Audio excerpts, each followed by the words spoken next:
tell you, this car makes some crazy wind noises. It is insane. Let me tell you what.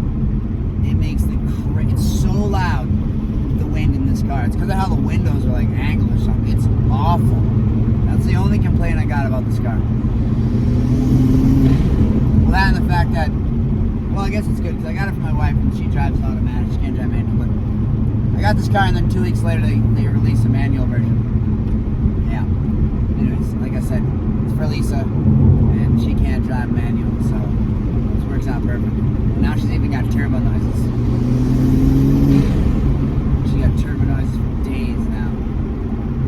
Soon it's gonna have an exhaust, and it's gonna be an exhaust. It's gonna be awesome. She'll get a tune soon. Yeah, it'll put a little work for her. It'll be nice and built up for her. Running a Lisa on the street, you're gonna have to catch her. She's gonna be able to whip it.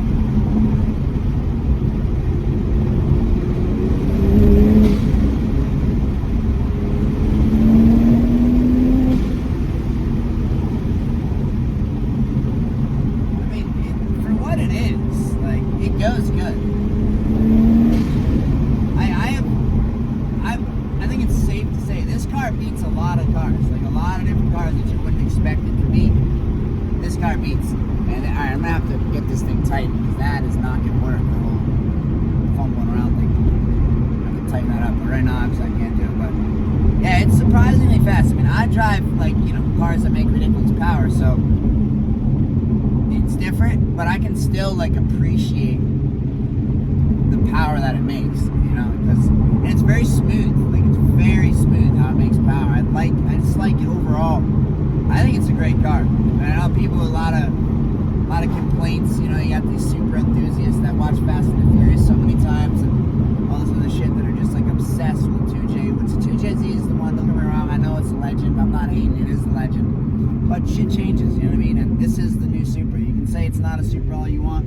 But at the end of the day, Toyota, I believe, is the one that made the first Supra, and they named it Supra. So this is from Toyota. They own the company, and they named this the Supra. So point in fact, you're wrong. This actually is the next Supra, whether you want to be or not. God, that wind noise is next level. I mean, roll up the windows and see what it's like. If you get a little turbo noise with the windows up.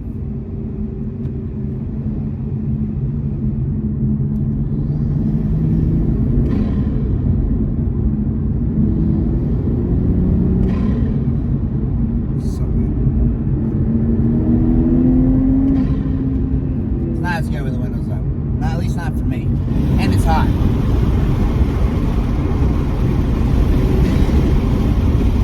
But that crosswind, oh my god. I bet it's ridiculous on camera. I bet you guys hear that so loud enough. Hopefully you can hear anything in these videos. I just realized where it is. The camera's like right here. So hopefully you can hear it. Going slow, you probably definitely can, but now it's questionable. Oh, somebody's barbecuing. That's good, because I'm going to be barbecuing when I get home.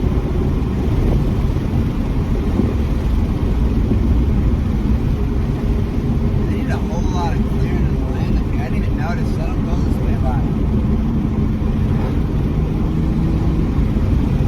Yeah, overall, I mean, I really like this car. It's really small, and I know something else. It's really small. I hit my head getting out of it a lot. But other than that, and the loud wind, I think it's great. I think it's great. I think it's a great platform. Drives great. Super comfortable. It's a great everyday driver. I don't know. I like it. I think the Supra of 2020 gets a thumbs up. That's what I think. But you tell me what you guys think in the comments. Are you a fan of the 2020 Supra generation, or are you stuck in the Mark IV 2J world and can't appreciate change? Let me know where you are in the comments and who you are in the comments. Peace be the journey, my friends.